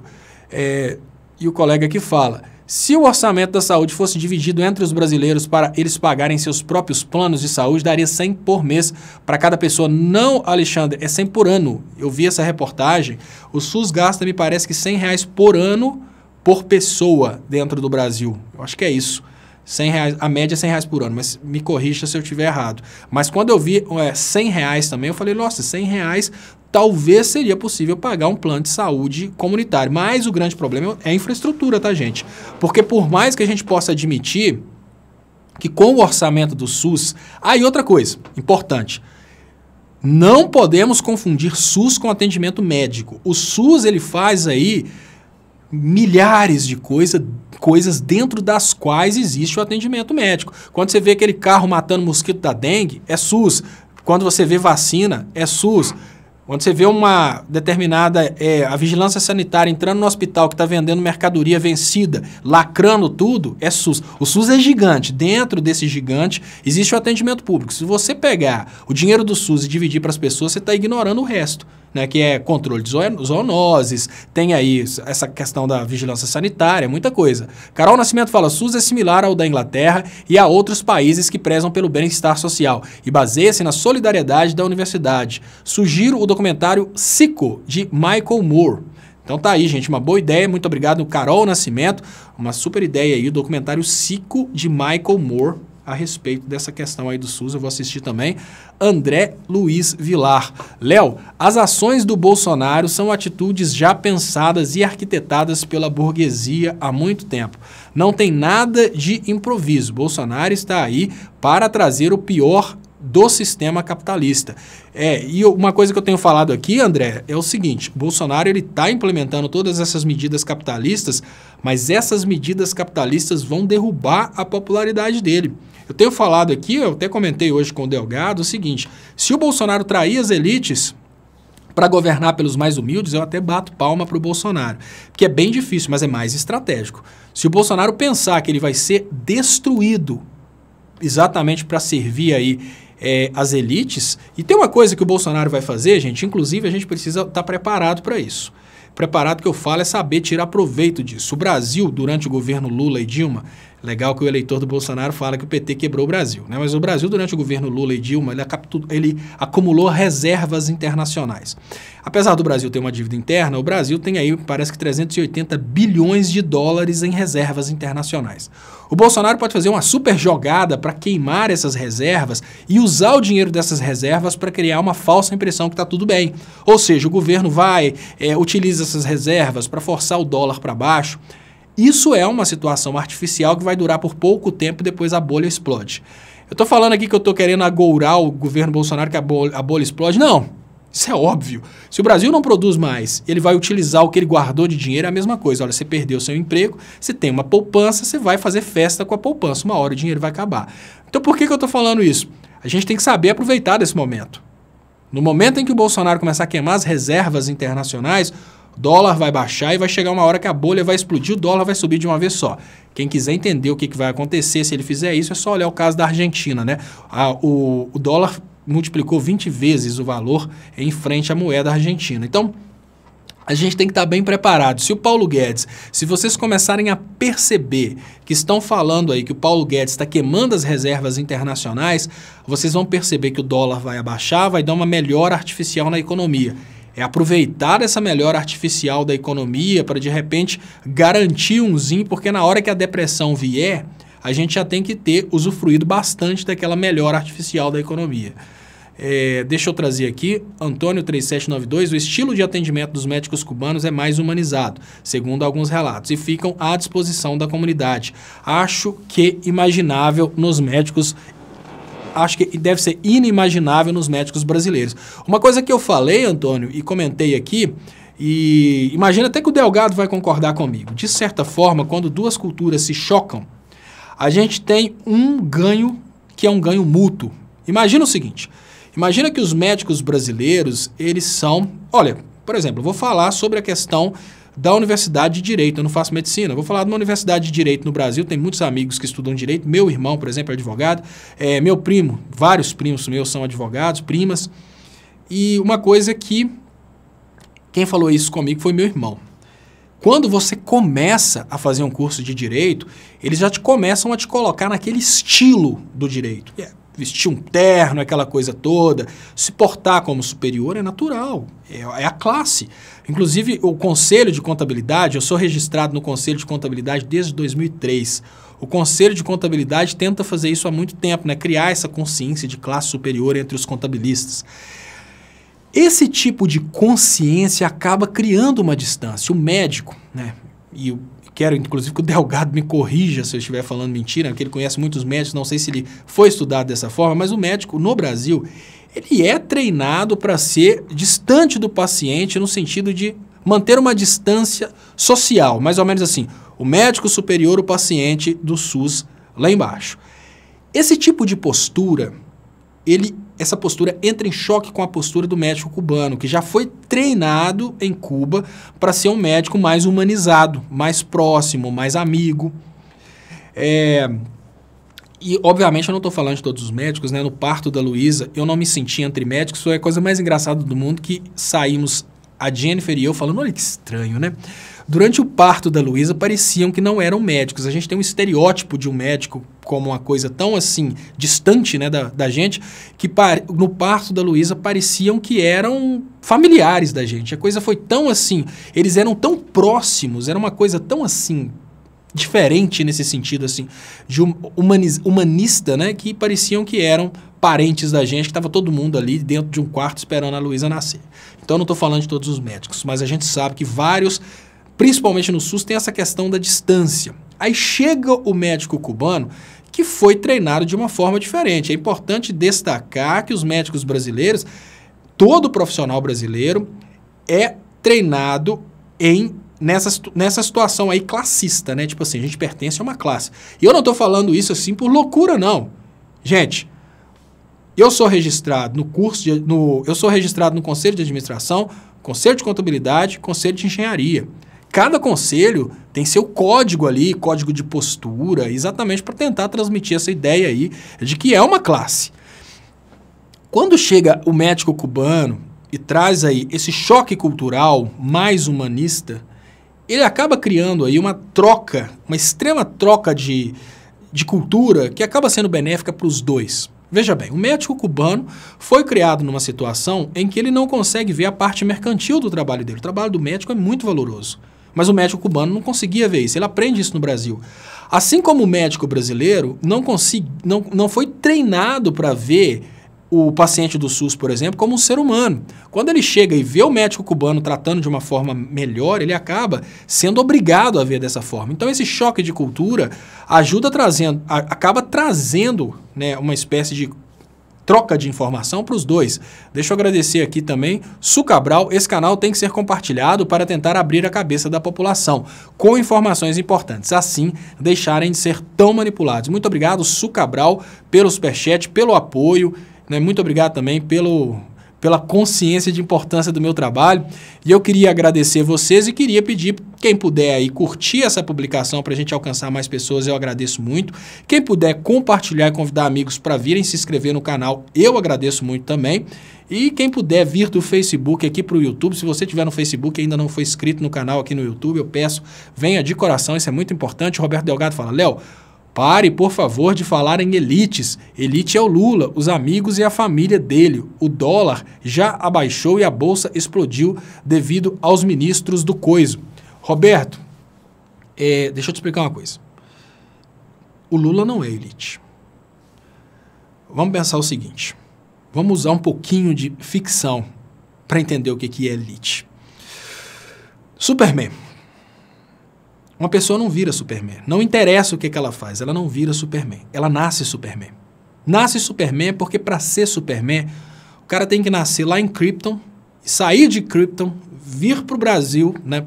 Pro Brasil não, pro planeta Terra, onde os raios vermelhos do Sol vão fazer com que essa pessoa tenha superpoderes. Assim, a pessoa nasce Superman. O que eu quero dizer para você é o seguinte, ninguém se torna elite. Lula é um pobre com dinheiro.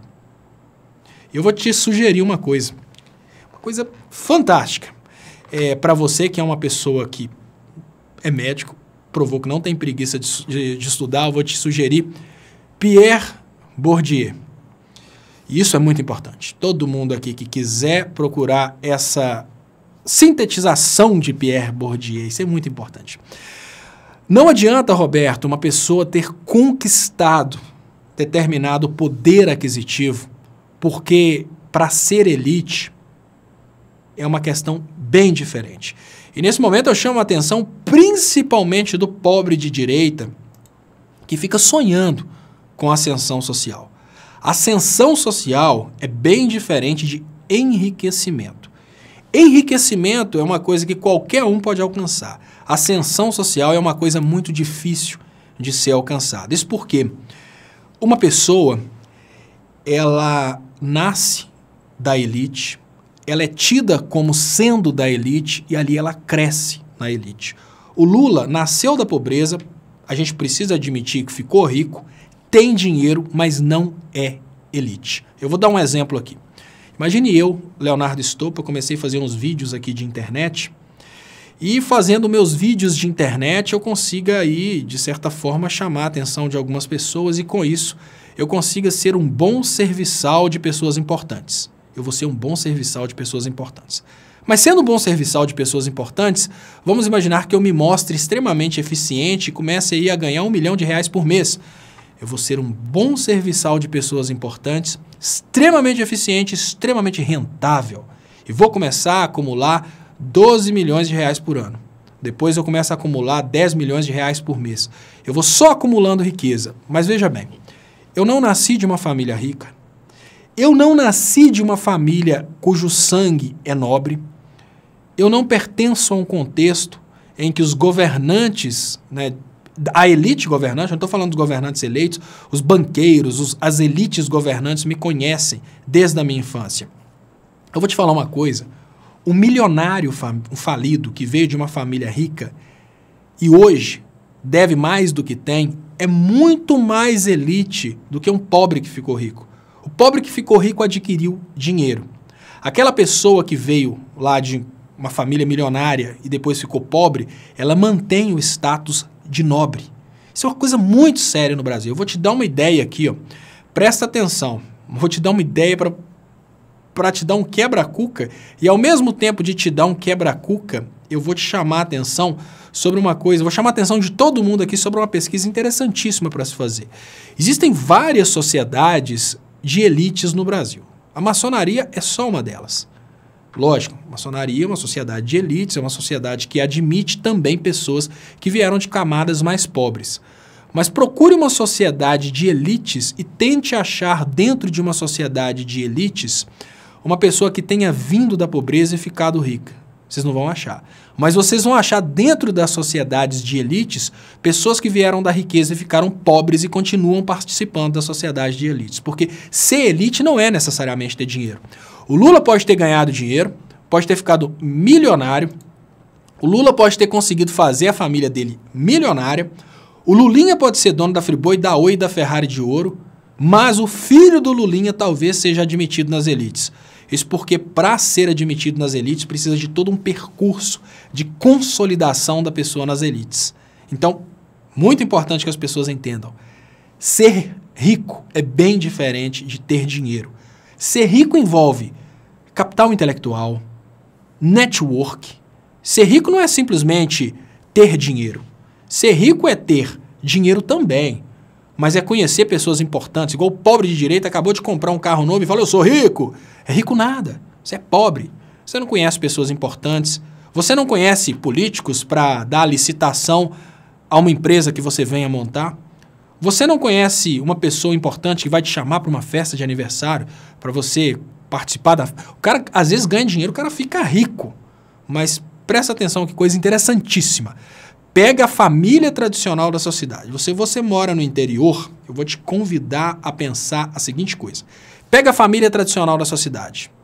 Aí você vai prestar atenção que a família tradicional da sua cidade, se não for uma família de políticos, né, se for uma família de médicos ou empresários, se for família de político, mistura com todo mundo que precisa de votos. Mas se for família de médico, família de empresários, vocês vão perceber que de vez em quando eles fazem festas. Aí vocês vão observar uma coisa. Eles chamam pobres tradicionais, mas não chamam ricos emergentes. Porque os ricos emergentes não são ricos, são pobres com dinheiro. Eles querem distância dos pobres com dinheiro, porque são a ogridão cheia de dinheiro. Então, é esse ponto que você precisa entender, Roberto. Olha, É o que você colocou aí, importante. Lula é um pobre com dinheiro. Nessa você se superou. Exatamente. O Lula é um pobre com dinheiro. As elites nunca vão, exatamente por isso que ele está preso. As elites nunca vão admitir uma pessoa que tenha vindo da pobreza e tenha ficado rico. Nunca. Nunca. As elites podem admitir, pra você ter uma ideia, não só as elites, o próprio brasileiro. Eu vou te falar uma coisa, Roberto, que você vai conseguir perceber o que eu estou falando. O brasileiro admite e não reclama da corrupção do Aécio. Podem aparecer 500 gravações a respeito do Aécio, as elites não vão reclamar e nem o brasileiro pobre vai reclamar. Vai só tocar no assunto que é absurdo, o Aécio roubou. Não vão fazer campanha pela prisão do Aécio, não vão fazer nada contra o Aécio, vão eleger o Aécio novamente. Está aí, ó, na Câmara dos Deputados. Sabe por quê? Porque ele nasceu rico. Ele é da elite. Então qual que é a ideia que se tem a respeito do Aécio Neves? Ele é nobre, ele pode desfrutar do dinheiro. O que se pensa a respeito do Lula? Ele veio da pobreza. Ele jamais poderia ser rico. Você já reparou que o que mais incomoda tanto o pobre quanto o rico no Brasil é a quantidade do dinheiro que o Lula tem na Previdência Privada? Pensa bem, por que o dinheiro da Previdência Privada incomoda o pobre brasileiro? Por que o triplex incomoda mais o pobre brasileiro do que o dinheiro que foi encontrado lá do Paulo Preto na Suíça que dá para comprar 150 triplex? Por que o triplex incomoda mais o brasileiro do que as malas de dinheiro que foram encontradas no apartamento do Gedel, que dá para comprar 50 triplex? Exatamente por causa disso. O brasileiro não admite, e isso não é só as elites, isso é da nossa cultura.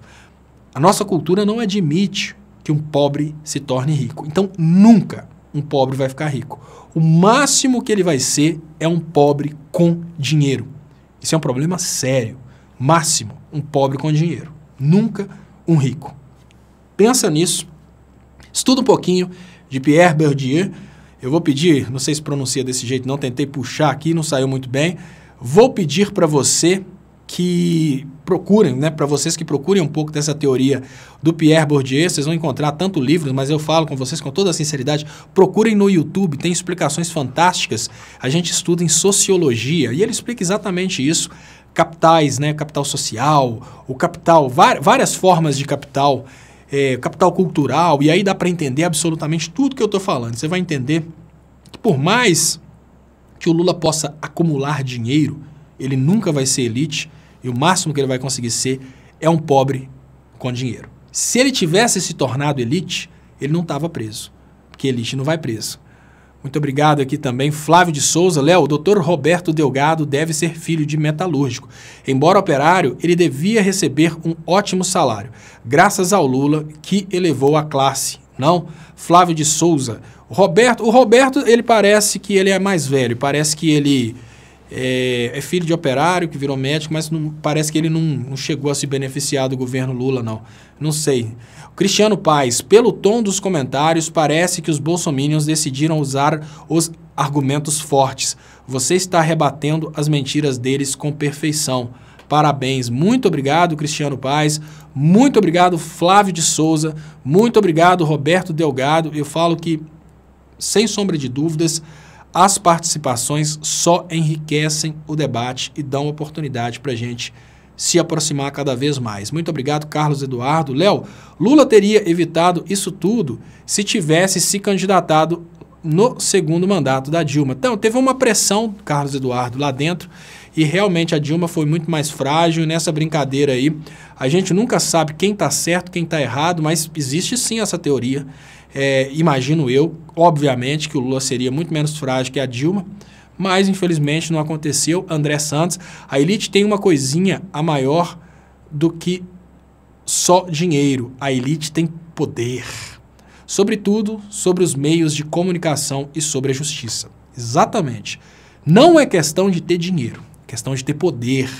Aí vem o bobão do Delgado e diz que Lula é elite. Tá certo. Não, o Lula não é elite. Lula é um pobre que ganhou dinheiro. É bem diferente de ser elite. Uma coisa é ser elite, outra coisa é ser pobre que ganhou dinheiro. Pessoal, eu queria agradecer a vocês. Muito obrigado.